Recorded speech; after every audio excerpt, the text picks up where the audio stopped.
শুধু নামটা পরিবর্তন হয়েছে, প্রধানমন্ত্রীর জায়গায় অন্তর্বর্তীকালীন সরকারের প্রধান উপদেষ্টা হয়েছে।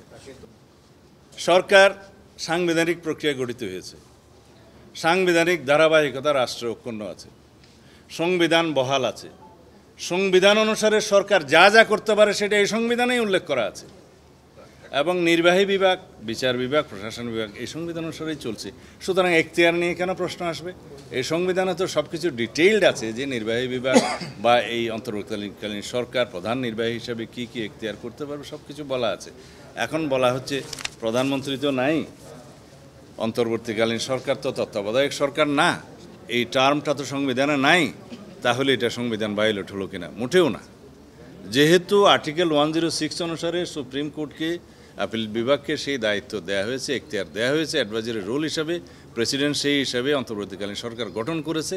এই অন্তর্বর্তীকালীন সরকার গভর্নেন্সের জন্য, to run the government and state function, যা যা এখতিয়ার আছে নির্বাহী বিভাগের তাই প্রয়োগ করবে।